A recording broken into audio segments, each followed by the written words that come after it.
لیکن ایک بات واضح ہو گئی کہ ہر وہ بندہ جو نمازیں پڑھے، جو روزے رکھے، جو عبادتیں کرے، وہ اللہ کی بارگاہ میں قابل قبول نہیں ہوتا۔ حاضرین محترم، تاجدار کائنات صلی اللہ علیہ وآلہ وسلم نے آج سے 1400 سال پہلے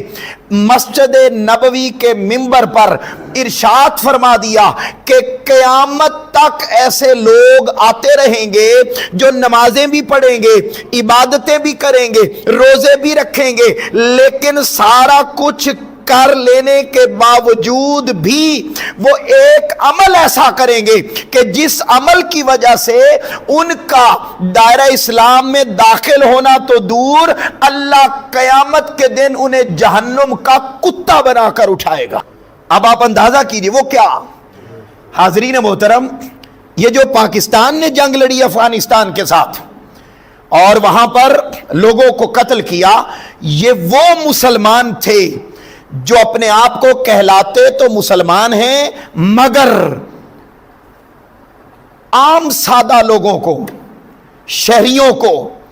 اسلحے کے زور پر قتل کر دیتے ہیں، یعنی آسان لفظوں میں بتاؤں تو دہشت گردی کرتے ہیں۔ یاد رکھ لیں، وہ لوگ جو بے گناہ معصوم لوگوں کی جانیں لے لیں وہ دہشت گرد ہوتے ہیں، اور ایسے لوگوں کو مارنا، یہ تاجدار کائنات صلی اللہ علیہ وسلم نے فرمایا اگر کبھی، چونکہ آقا علیہ السلام نے فرمایا تھا یہ میرے بعد کے زمانوں میں آتے رہیں گے، اور فرمایا دجال کے دور تک آتے رہیں گے۔ اب ذرا توجہ کیجئے گا، یہاں سے آپ ذرا یہ بھی دیکھیں کہ اللہ تعالیٰ نے آمنہ کے لال محمد مصطفیٰ صلی اللہ علیہ وآلہ وسلم کو علم کی کیا خیرات عطا فرمائی تھی کہ جو واقعات صدیوں بعد ہونے ہیں، تاجدار کائنات صلی اللہ علیہ وسلم نے ایک ایک نشانی اپنی زبان مبارک سے مسجد نبوی اور مدینہ اور مکہ کی فضاؤں میں اپنی زبان اطہر سے بیان فرما دی۔